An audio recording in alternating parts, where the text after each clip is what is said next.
విద్యార్థులందరికీ ఇంకోసారి సుస్వాగతం. ఈరోజు మిస్సెలేనియస్ ఈవెంట్స్లో కూడా చాలా ముఖ్యమైన విషయాలు ఉన్నాయి. 2023-24 ఆర్థిక సంవత్సరానికి సంబంధించి మనం కొద్ది రోజుల క్రితం మెర్కంటైజ్ గూడ్స్, ఎక్స్పోర్ట్స్, ఇంపోర్ట్స్కి సంబంధించినటువంటి చాలా ముఖ్యమైన విషయాలను నేర్చుకున్నాం. 2-3 రోజుల క్రితం reserve bank of India services exports, ఇంపోర్ట్స్కి సంబంధించినటువంటి డేటాని రిలీజ్ చేసింది. ఆ డేటాని బేస్ చేసుకొని సర్వీసెస్ ఎక్స్పోర్ట్స్, ఇంపోర్ట్స్కి సంబంధించినటువంటి కొన్ని విషయాలని మీకు ఎక్స్ప్లెయిన్ చేస్తాను. వాట్సాప్ కేంద్ర ప్రభుత్వాన్ని బెదిరిస్తోంది. ఎండ్ టు ఎండ్ ఎన్క్రిప్షన్ని మీరు బ్రేక్ చేయమని అడిగితే మేము ఈ దేశాన్ని వదిలేసి వెళ్ళిపోతామని చెప్పి బెదిరిస్తోందన్నమాట. అసలు దీనికి కారణం ఏమిటి, ఈ ఇష్యూ యొక్క మూలం ఏమిటి, వీటి గురించి ఎక్స్ప్లెయిన్ చేస్తాను. అలాగే ఇంటర్పోల్ అంటే ఏమిటి, ఇంటర్పోల్కి సిబిఐకి మధ్య ఉన్నటువంటి లింక్ ఏమిటి, అలాగే blue corner notice, red corner notice, green notice, yellow notice, ఇట్లా చాలా నోటీసెస్ ఉన్నాయి. వీటి గురించి కూడా మీకు ఎక్స్ప్లెయిన్ చేస్తాను. గోల్డ్ అండ్ సిల్వర్, అసలు మనం సిల్వర్ గురించి ఎందుకు మాట్లాడుకుంటున్నాం? ఈ మధ్య ఒక వార్త వచ్చింది. ఎక్స్చేంజ్ ట్రేడెడ్ ఫండ్స్ ద్వారా సిల్వర్ ట్రాన్సాక్షన్స్ 5,000 కోట్ల రూపాయలు దాటాయి అని చెప్పి ఈ సందర్భంగా గోల్డ్, సిల్వర్ ఈ రెండింటి మధ్య కంపారిజన్ మీకు ఎక్స్ప్లెయిన్ చేస్తాను. అంతేకాకుండా సిల్వర్కి చాలా సైంటిఫిక్ అప్లికేషన్స్ ఉన్నాయి, వాటి గురించి కూడా 2 నిమిషాల సేపు మాట్లాడుకుందాం. అంతేకాకుండా రెన్యూవబుల్ ఎనర్జీ 2023-24 ఆర్థిక సంవత్సరం దాకా రెన్యూవబుల్ ఎనర్జీ కెపాసిటీ ఎడిషన్ ఎంత ఉంది, ఎలా పెరుగుతోంది అనేటువంటి స్టాటిస్టిక్స్ అందుబాటులోకి వచ్చాయి. వాటి గురించి కూడా బ్యూటిఫుల్ ఇన్ఫోగ్రాఫిక్స్తో మీకు ఎక్స్ప్లెయిన్ చేస్తాను. అందుకే ఈరోజు మిస్సెలేనియస్ మాడ్యూల్లో చాలా ముఖ్యమైన విషయాలు ఉన్నాయి. మొదటిది సర్వీసెస్ ఎక్స్పోర్ట్స్, ఇంపోర్ట్స్కి సంబంధించి 2-3 రోజుల క్రితం రిజర్వ్ బ్యాంక్ ఆఫ్ ఇండియా ఈ డేటాని రిలీజ్ చేసింది. ఈ డేటాలోకి వెళ్ళబోయే ముందు మెర్కంటైజ్ గూడ్స్, ఎక్స్పోర్ట్స్, ఇంపోర్ట్స్కి సంబంధించి ఇంతకుముందు మనం నేర్చుకున్న విషయాలని ఒక్కసారి గుర్తు తెచ్చుకుందాం. మెర్కంటైజ్ ఎక్స్పోర్ట్స్ విషయానికి వస్తే $437 బిలియన్ గత ఆర్థిక సంవత్సరంలో. అంతకు ముందు ఆర్థిక సంవత్సరంతో పోలిస్తే 3% తగ్గాయన్నమాట. సో మెర్కంటైజ్ గూడ్స్ ఎక్స్పోర్ట్స్ 2023-24 ఆర్థిక సంవత్సరంలో అంతకు ముందు ఆర్థిక సంవత్సరంతో పోలిస్తే 3% తగ్గాయన్నమాట, డౌన్ 3%. అలాగే మెర్కంటైజ్ గూడ్స్ ఇంపోర్ట్స్ విషయానికి వస్తే $677 బిలియన్, ఇవి 5.5% తగ్గాయి. అంటే మెర్కంటైజ్ గూడ్స్, ఎక్స్పోర్ట్స్, ఇంపోర్ట్స్కి సంబంధించి 2 తగ్గిపోయాయి. ఇంపోర్ట్స్ ఫాస్ట్గా తగ్గాయి ఎక్స్పోర్ట్స్తో పోలిస్తే. అందుకే ట్రేడ్ డెఫిసిట్ అంతకుముందు ఆర్థిక సంవత్సరంతో పోలిస్తే తగ్గింది. ట్రేడ్ డెఫిసిట్ ఎంత ఉంది? $240 బిలియన్ ఉంది. ఈ విషయాలన్నీ మనం నేర్చుకున్నాం. అంతేకాకుండా ఇంకో 2 ముఖ్యమైన విషయాలు కూడా నేర్చుకున్నాం. Services sector exports growth goods exports growth కంటే చాలా ఎక్కువగా ఉందని, అలాగే ప్రపంచ టోటల్ ఎక్స్పోర్ట్స్లో మీరు గూడ్స్తో పోలిస్తే సర్వీసెస్ షేర్ మన దేశానికి సంబంధించి అది ఎక్కువగా ఉందని. సరే, ఇక్కడ ఈ ఇన్ఫోగ్రాఫిక్ ద్వారా మీరు 2 ముఖ్యమైన విషయాలను తెలుసుకోవచ్చు. ప్రపంచ ఎక్స్పోర్ట్స్లో టోటల్ వరల్డ్లో ఉన్నటువంటి గూడ్స్ ఎక్స్పోర్ట్స్ చూస్తే ఈ రెడ్ లైన్ చూడండి. మన దేశానికి సంబంధించిన exports as a share of the world exports ఎంత పర్సెంటో చూడండి, దగ్గర 2% అంతే. అది గత 10 సంవత్సరాల కాలంలో మీరు చూస్తే ఆల్మోస్ట్ స్టాగ్నెంట్గా ఉంది. రెడ్ లైన్ చూడండి. ఆ రెడ్ లైన్ ఏదైతే ఉందో అది మన దేశానికి సంబంధించినటువంటి మెర్కంటైజ్ గూడ్స్ ఎక్స్పోర్ట్స్ ప్రపంచ టోటల్ ఎక్స్పోర్ట్స్లో వాటా అన్నమాట. అది అరౌండ్ 2% ఉంది. 1.7, 1.82 ఇట్లా రకరకాలుగా ఫిగర్స్ వస్తూ ఉంటాయి. అరౌండ్ 2% ఉంది, పెద్దగా గ్రోత్ లేదు, ఆల్మోస్ట్ స్టాగ్నెంట్గా ఉంది అని గుర్తుపెట్టుకోండి. మెర్కంటైజ్ గూడ్స్ ఎక్స్పోర్ట్స్ ప్రపంచ టోటల్ ఎక్స్పోర్ట్స్లో వాటా. ఇంకోటి ఏంటంటే మన దేశం నుంచి వాల్యూ చూస్తే, మీరు ఇంతకుముందు మీకు చెప్పాను కదా $437 బిలియన్ అని చెప్పి, అది ప్రపంచ టోటల్ ఎక్స్పోర్ట్స్లో కేవలం 2% అని కూడా చెప్పాను. ఇంకోటి ఏంటంటే మన దేశం నుంచి ఎక్స్పోర్ట్ అయ్యేటువంటి ప్రోడక్ట్స్ లో వాల్యూ ప్రోడక్ట్స్, ఇది ఇంకొక ఇంపార్టెంట్ విషయం అన్నమాట. హై వాల్యూ ప్రోడక్ట్స్ అంటే ఏ కంప్యూటర్సో, లేకపోతే ఎలక్ట్రానిక్ గూడ్సో, అది కాదు, మన దేశం నుంచి ఎక్స్పోర్ట్ అయ్యేటువంటి ప్రోడక్ట్స్ లో వాల్యూ ప్రోడక్ట్స్ ఆల్మోస్ట్ 60-70% దాకా. ఈ విషయాన్ని కూడా గుర్తుపెట్టుకోండి. తర్వాత ఇక్కడ సర్వీసెస్ చూడండి, ఈ బ్లూ లైన్ చూడండి ఎలా పైకి ఎగబాకిపోతుందో. అంటే సర్వీసెస్ ఎక్స్పోర్ట్స్ గ్రోత్ ఏదైతే ఉందో అది గూడ్స్ ఎక్స్పోర్ట్స్ గ్రోత్తో పోలిస్తే అసలు గూడ్స్ ఎక్స్పోర్ట్స్ గ్రోత్ ఆల్మోస్ట్ స్టాగ్నెంట్గా ఉంది. సర్వీసెస్ ఎక్స్పోర్ట్స్ గ్రోత్ పైకి వెళ్ళిపోతుంది. ప్రస్తుతం మన దేశం వాటా సర్వీసెస్ ఎక్స్పోర్ట్స్ గ్రోత్లో దాదాపు 4.3% అట్లా ఉంది. 4-4.5 మధ్యలో ఉందని గుర్తుపెట్టుకోండి. Goods around 2%. అర్థమైంది కదా. తర్వాత సర్వీసెస్ ఎక్స్పోర్ట్స్కి వద్దాం. 2023-24 ఆర్థిక సంవత్సరానికి సంబంధించి $341 బిలియన్. అంతకుముందు సంవత్సరంతో పోలిస్తే 5% పెరిగాయి. కానీ 5% పెరిగినప్పటికీ కూడా ఎవరూ సంతోషంగా లేరు. మీరు అడగచ్చు, 5% పెరిగాయి కదా, సంతోషంగా ఉండాలి కదా అని చెప్పి. ఎందుకంటే హిస్టారికల్గా మీరు చూస్తే సర్వీసెస్ ఎక్స్పోర్ట్స్ గ్రోత్ ఏదైతే ఉందో అది బాగా ఫాస్ట్గా ఉంది. మీరు ఇక్కడ చూడండి, సర్వీసెస్ ఎక్స్పోర్ట్స్ ప్రపంచంలో మన దేశం యొక్క షేర్ చాలా ఫాస్ట్గా పెరిగిపోతుంది. అంటే మన దేశంలో సర్వీసెస్ ఎక్స్పోర్ట్స్ బాగా ఫాస్ట్గా పెరుగుతున్నాయి. ప్రతి సంవత్సరం 8%, 10% రిజిస్టర్ అవుతున్నాయి. ఈసారి కేవలం 5% పెరిగాయి. అందుకే ఎవరు సంతోషంగా లేరు. తర్వాత ఇంపోర్ట్స్ విషయానికి వస్తే 2% తగ్గి $178 బిలియన్ వచ్చాయి. సో 341 ఇది, 178 ఇది. సో మనకి సర్ప్లస్ ఉంది సర్వీసెస్లో $163 బిలియన్. $163 billion surplus. టూకీగా గుర్తుపెట్టుకోండి, మెర్కంటైజ్ గూడ్స్ విషయానికి వస్తే $240 బిలియన్ డెఫిసిట్ ఉంటే $160 బిలియన్ సర్వీసెస్లో సర్ప్లస్ ఉంది. వీటి మూలంగానే, అంటే సర్వీసెస్ సర్ప్లస్ మూలంగా, అలాగే ఫారిన్ రెమిటెన్సెస్ మూలంగానే మన కరెంట్ అకౌంట్ డెఫిసిట్ చాలా తక్కువగా ఉంది. అంటే ఎక్స్టర్నల్ ఫ్రంట్లో మనం చాలా సేఫ్గా ఉన్నాం. గూడ్స్కి సంబంధించి డెఫిసిట్ ఉన్నప్పటికీ కూడా, $240 బిలియన్ డెఫిసిట్ ఉన్నప్పటికీ కూడా మనకి 2 విషయాలు సేవ్ చేస్తున్నాయి. ఒకటి ఏంటంటే సర్వీసెస్లో ఉన్న ప్లస్ $160 బిలియన్ ప్లస్, అలాగే ఫారిన్ రెమిటెన్సెస్ $100 బిలియన్ పైగా ఉన్నాయి. వీటి మూలంగానే మనం చాలా సేఫ్గా ఉన్నామని చెప్పచ్చు. ఇంతకుముందు మీకు కరెంట్ అకౌంట్, క్యాపిటల్ అకౌంట్ వీటికి సంబంధించినటువంటి విషయాలని ఎక్స్ప్లెయిన్ చేశాను. మళ్ళీ వాటిలోకి వెళ్ళటం లేదు. సరే, ఈ మధ్య వాట్సాప్ మీరు ఎండ్ టు ఎండ్ ఎన్క్రిప్షన్ని బ్రేక్ చేయమని అడిగితే మీ దేశం వదిలేసి వెళ్ళటానికి కూడా మేము రెడీగా ఉన్నామని చెప్పి బెదిరించింది వాట్సాప్. ఎవరిని? కేంద్ర ప్రభుత్వాన్ని. అసలు ఈ కథాకమ్మ విషయం ఏమిటి? IT rules 2021, IT intermediary rules. ఈ వాట్సాప్ అనేది ఏమిటి? ఇంటర్మీడియరీ కదా. ఒక పక్క ఎవరో మెసేజ్ పెడతారు, ఇంకో పక్క ఇంకొకళ్ళు చూస్తారు, అంతే కదా. అది కేవలం ఇంటర్మీడియరీ లాగా ఉంటుంది. వాళ్ళు ఏం మెసేజ్లు పెట్టరు కదా, ఎవరో అవతల వాళ్ళు పెడతారు. యువతలు 100,000 మందో, 1,000 మందో, లక్షల మందో, కోట్ల మందో చూస్తారు. సో వాట్సాప్ అనేది ఏమిటి? ఒక ఇంటర్మీడియరీ. సో ఇంటర్మీడియరీస్కి సంబంధించినటువంటి రూల్స్ని 2021లో తీసుకురావడం జరిగింది. కొన్నిసార్లు ఇన్ఫ్లేమబుల్ స్పీచెస్ కానీ, లేకపోతే ఇన్ఫ్లేమబుల్ కాంటెంట్ కానీ ఉంటుంది. అంటే ఆ కాంటెంట్ వైరల్ అయిపోతుంది. దాని మూలంగా కొన్ని అనర్థాలు జరగచ్చు.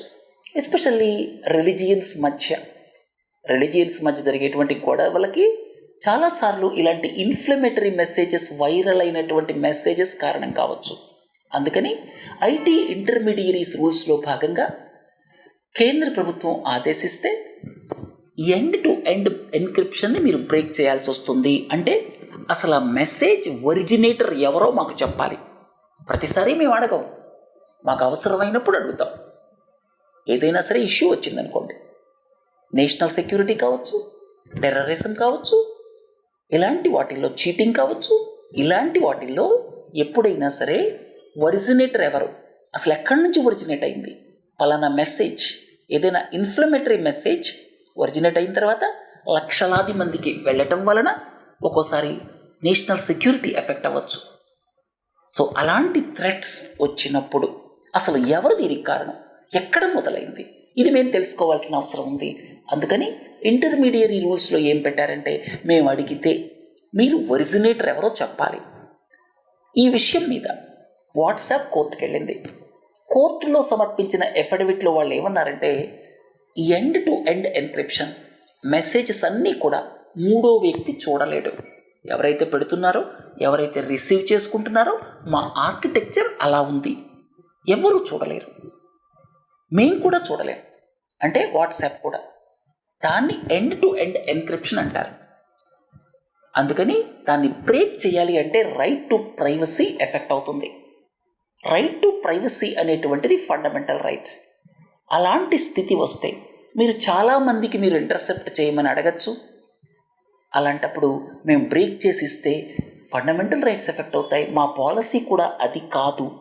ఒకవేళ మీరు ఎక్కువ లాగారనుకోండి, మేము ఈ దేశం వదిలేసి వెళ్ళటానికి కూడా రెడీగా ఉన్నాం అని చెప్పి వాళ్ళు కోర్టుకి సమర్పించినటువంటి ఎఫిడవిట్లో చెప్పడం జరిగింది. చూద్దాం ఏమవుతుందో ముందుకెళ్లే కొద్దీ. తర్వాత blue corner notice. Interpol, international police organisation, ఇది ఇంటర్ గవర్నమెంటల్ ఆర్గనైజేషన్. అసలు ఈ ఇంటర్ గవర్నమెంటల్ ఆర్గనైజేషన్ ఇంటర్పోల్ అవసరం ఏమిటి? ఇంటర్నేషనల్ పోలీస్ ఆర్గనైజేషన్ అనుకోండి. ఇంటర్పోల్ అంటే ఇంటర్నేషనల్ పోలీస్ ఆర్గనైజేషన్, ఇది ఇంటర్ గవర్నమెంటల్ ఆర్గనైజేషన్. దేశాల మధ్య కోఆపరేషన్. ఒక దేశంలో వాళ్ళు నేరం చేసి ఇతర దేశాల్లోకి వెళ్ళి దాక్కుంటారు. మన దేశంలో ఉన్న వాళ్ళకి కష్టం కదా, ఎక్కడున్నారో. ఇప్పుడు ఈయన సంగతి చూడండి. ఈయన మీద చాలా అలిగేషన్స్ ఉన్నాయి. చాలా సెక్సువల్ వీడియోస్ రికార్డ్ చేశారు అని బోల్డ్ అన్ని అలిగేషన్స్ వచ్చాయి. మన దేశంలో లేరు, ఇతర దేశం వెళ్ళారు, ఎక్కడున్నారో తెలియదు. అందుకని ఇప్పుడు బ్లూ కార్నర్ నోటీస్ని మీరు ఇవ్వండి అని చెప్పి సిబిఐని రిక్వెస్ట్ చేసిందనమాట స్పెషల్ ఇన్వెస్టిగేషన్ టీం. సిబిఐ ఎందుకు పిక్చర్లోకి వచ్చింది? ఇక్కడ ప్రతి దేశానికి ఒక కోఆర్డినేటింగ్ అథారిటీ ఉంటుంది, అది సిబిఐ మన దేశానికి సంబంధించి. ఇక్కడ స్పెషల్ ఇన్వెస్టిగేషన్ టీం ఏదైతే ఉందో కర్ణాటకకి సంబంధించి, వాళ్ళు మీరు బ్లూ కార్నర్ నోటీస్ ఇష్యూ చెయ్యమని ఇంటర్పోల్ని అడగండి అని చెప్పి సిబిఐని రిక్వెస్ట్ చేశారు. ఇట్లాంటి నోటీసులు దాదాపు 8 దాకా ఉంటాయి. వాటిల్లోకి డీటెయిల్స్లోకి వెళ్ళాల్సిన అవసరం లేదు. ఒకటి గుర్తుపెట్టుకోండి, ఈ నోటీసులు బ్లూ కార్నర్ నోటీస్ అనుకోండి, లేకపోతే బ్లూ నోటీస్ అనుకోండి, ఎంక్వైరీ నోటీస్, అరెస్ట్ చేయమని కాదు, ఎంక్వైరీ నోటీస్ అంటే మాకు మీ సహకారాలు కావాలి. ఇంటర్పోల్లో మెంబర్స్ ఉన్నారు కదా, ఆ మెంబర్స్ ఎవరైతే ఉన్నారో మీ సహకారాన్ని అర్థిస్తున్నాం. ఈ మహానుభావుడు ఎక్కడున్నాడో పట్టుకోండి, చూపించండి, మాకు ఇన్ఫర్మేషన్ చెప్పండి, అరెస్ట్ చేయమని కాదు. ఎంక్వైరీ అంటారనమాట దీన్ని. ప్రపంచంలో ఎక్కడున్నాడో కొద్దిగా ఈ మనిషిని ట్రేస్ చేయండి, ఎక్కడున్నాడో చెప్పండి, ఈయన వేర్ అబౌట్స్ చెప్పండి, ఎక్కడ దాక్కున్నాడో చెప్పండి, అంతే. ఎంక్వైరీ నోటీస్ అంటాం, బ్లూ కార్నర్ నోటీస్. ఇక చాలా నోటీసులు ఉన్నాయి అనుకోండి. ఎల్లో నోటీస్ అంటాం, ఎప్పుడైనా కిడ్నాపింగ్స్ కానీ అలాంటివి జరిగినప్పుడు జస్ట్ చెక్ చేయండి, నాకు గుర్తున్నంత వరకు చెప్తున్నాను. బ్లాక్ నోటీస్ అంటారు, ఏదైనా అన్ఐడెంటిఫైడ్ డెడ్ బాడీ ఉందనుకోండి, ఏ దేశానికి సంబంధించిన వాళ్ళో తెలియలేదనుకోండి, ఒక దేశానికి చెందిన వాళ్ళు ఇంకో దేశానికి వెళ్ళి అక్కడ చనిపోయారనుకోండి, అప్పుడు ఆ దేశం వాళ్ళు ఈ వ్యక్తి ఎక్కడి నుంచి వచ్చాడో తెలుసుకోవడానికి ఇంటర్పోల్ని అర్థించవచ్చు. అప్పుడు వాళ్ళు బ్లాక్ నోటీస్ ఇష్యూ చేస్తారు. తర్వాత రెడ్ కార్నర్ నోటీస్, ఫలానా వ్యక్తిని డిటైన్ చెయ్యండి, అరెస్ట్ చెయ్యండి అని చేసి రిక్వెస్ట్.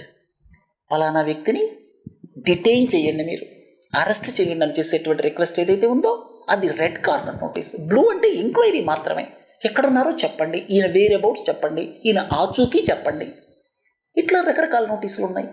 తర్వాత ఇంకొక ముఖ్యమైన విషయం ఏంటంటే, ఇది లీగల్లీ బైండింగ్ కాదు. ఇంటర్పోల్లో ఉన్నటువంటి మెంబర్స్ ఎవరైతే ఉన్నారో వాళ్ళు ఇన్స్ట్రక్షన్స్ ఫాలో అవ్వచ్చు, అవ్వకపోవచ్చు. ఉదాహరణకి రెడ్ కార్నర్ నోటీస్ ఇష్యూ చేశారనుకోండి, అరెస్ట్ చేయొచ్చు, చేయకపోవచ్చు. సో ఇది ఇంటర్పోల్కి సంబంధించి. తర్వాత గోల్డ్ అండ్ సిల్వర్. అసలు బంగారం గురించి, వెండి గురించి ఎందుకు మాట్లాడుకుంటున్నాం? ఎందుకంటే ఈ మధ్య ఒక వార్త వచ్చింది, సిల్వర్కి ఎక్స్చేంజ్ ట్రేడెడ్ ఫండ్స్ 5,000 కోట్ల రూపాయలు దాటాయని చెప్పి. ఎక్స్చేంజ్ ట్రేడెడ్ ఫండ్స్ ద్వారా ఇన్వెస్ట్మెంట్స్ గోల్డ్ అండ్ సిల్వర్ రెండిటిల్లో కూడా అలౌడ్. ఆ పాయింట్ని గుర్తుపెట్టుకోండి. గోల్డ్ అండ్ సిల్వర్ రెండు కూడా ప్రెషియస్ మెటల్స్. తర్వాత ఇంకోటి ఏంటంటే ఈ రెండిటిని కూడా హెడ్జ్ ఎగెనిస్ట్ ఇన్ఫ్లేషన్, అంటే కొంతమంది కొనేసి దాచుకుంటారు. బంగారం అనుకోండి ఆభరణాల రూపంలో, సిల్వర్ అనుకోండి కొంతమంది కొన్ని ఆర్టికల్స్ చేయించుకుంటారు, పూజ చేసే సామాగ్రి కానీ ఇలాంటివి. వాటన్నిటినీ సిల్వర్తో ఎందుకు చేసుకుంటారు? సిల్వర్ వాల్యూ ఎలాగో పెరుగుతూనే ఉంటుంది కాబట్టి ఇన్ఫ్లేషన్ కంటే ఎక్కువ రిటర్న్స్ వస్తాయన్న ఉద్దేశంతో సిల్వర్ ఆర్టికల్స్ని తయారు చేసుకుని ఇంట్లో పెట్టుకుంటారు. బంగారం అంటే ఆభరణాల కింద వాడతారు. సో ఈ రెండు కూడా హెడ్జ్ ఎగెనిస్ట్ ఇన్ఫ్లేషన్ అంటాం.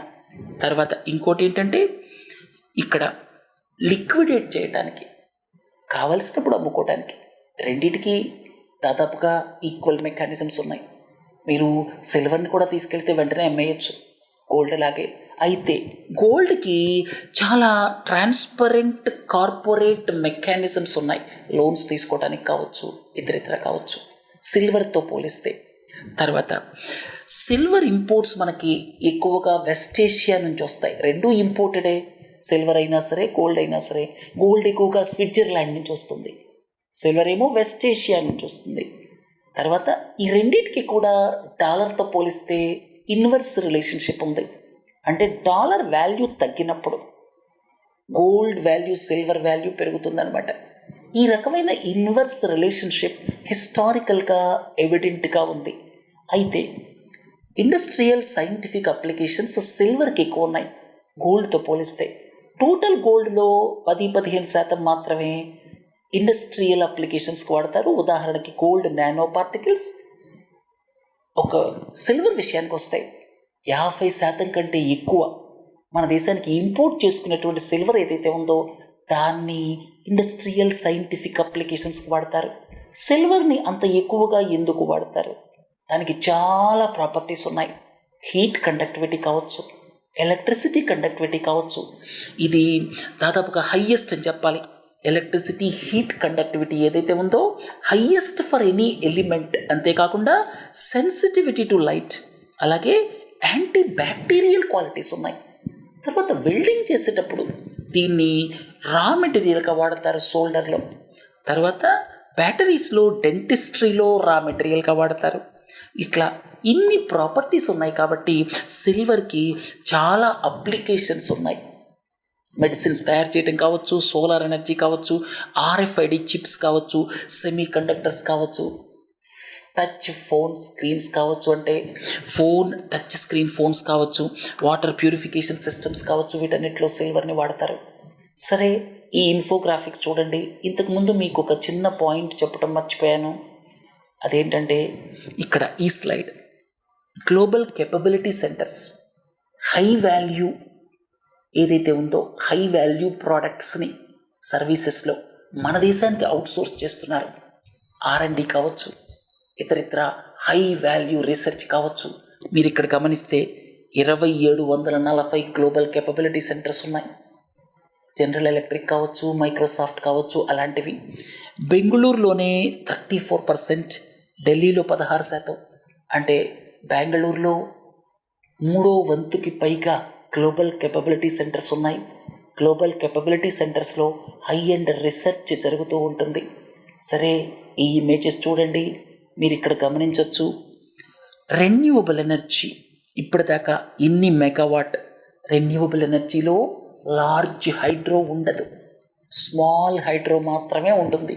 స్మాల్ హైడ్రో అంటే ఒక్కొక్క ప్రాజెక్ట్ 25 మెగావాట్ దాకా అనుకుంటాను, ఒకసారి చూడండి. తర్వాత solar power 81,000 megawatt, wind power 45,000 megawatt. Solar power బాగా దాటిపోయింది విండ్ పవర్ని. ఇక మిగతావన్నీ చిన్నవే. బయోమాస్ ద్వారా 9,000. తర్వాత waste to power, waste to energy, ఇవి మాత్రం టేక్ ఆఫ్ అవ్వలేదని చెప్పుకోవాలి. Waste to energy, waste to power, ఇవి 100లోనే ఉన్నాయి, 100 మెగావాట్లలోనే. సో మీరు ఇక్కడ గమనిస్తే రెన్యూవబుల్ సెక్టర్కి సంబంధించి 80,000 మెగావాట్.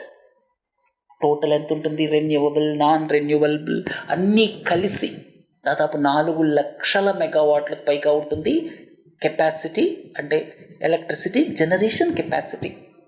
టోటల్ కెపాసిటీ 4 లక్షల మెగావాట్ కంటే పైన ఉంటుంది. వాటిలో 81,000 సోలార్, 45,000 ఈ విండ్. సోలార్ విండ్ని ఇప్పుడు దాటేసింది. ఇంకోటి ఏంటంటే waste to power, waste to energy ఇవంతగా సక్సెస్ అవ్వలేదు. బగాసే ద్వారా బయోమాస్ అంటే ఈ బగాసే ఏదైతే ఉందో దాని ద్వారా పవర్ జనరేషన్ మాత్రం దాదాపు 10,000 మెగావాట్. ఇది 3వ స్థానం అన్నమాట విండ్ తర్వాత. ఇంకోటి ఏంటంటే మీరు ఇక్కడ గమనిస్తే ప్రైవేట్ సెక్టర్లో పవర్ ఇన్స్టాల్డ్ కెపాసిటీ దాదాపుగా సెంట్రల్ సెక్టర్, స్టేట్ సెక్టర్ కలిపితే ఎంత ఉందో అంతకంటే ఎక్కువ ఉంది. సో భారతదేశానికి సంబంధించి ఈ యొక్క ఇన్స్టాల్డ్ కెపాసిటీ విషయానికి వస్తే టోటల్గా నేను చెప్తున్నాను, రెన్యూవబుల్, నాన్ రెన్యూవబుల్ అన్నీ కలిపి 50% ప్రైవేట్ సెక్టర్లో ఉంది, 25% సెంట్రల్ గవర్నమెంట్, 25% స్టేట్ గవర్నమెంట్. ఇంకోటి ఇక్కడ చూడండి, రెన్యూవబుల్ ఎనర్జీ కెపాసిటీ ఎడిషన్ 2020 దాకా సాటిస్ఫాక్టరీగా లేదు. ఇక్కడ 2016-17లో కెపాసిటీ ఎడిషన్ దాదాపు 10,000 మెగావాట్ ప్రతి సంవత్సరం వెళ్ళిన తర్వాత పడిపోయింది. తర్వాత ఇక 2020 నుంచి ప్రతి సంవత్సరం కెపాసిటీ ఎడిషన్ పెరుగుతూ వస్తుంది. ఇక్కడ మీరు చూడొచ్చు సోలార్ ఎనర్జీ ప్రతి సంవత్సరం కెపాసిటీ ఎడిషన్ చాలా ఎక్కువ ఉంది. ఇక విండ్ ఎనర్జీకి మీరు వస్తే చాలా తక్కువ ఉంది. ఆల్మోస్ట్ స్టాగ్నెంట్గా ఉండి గత 2 సంవత్సరాల నుంచి కొంచెం పెరుగుతోంది.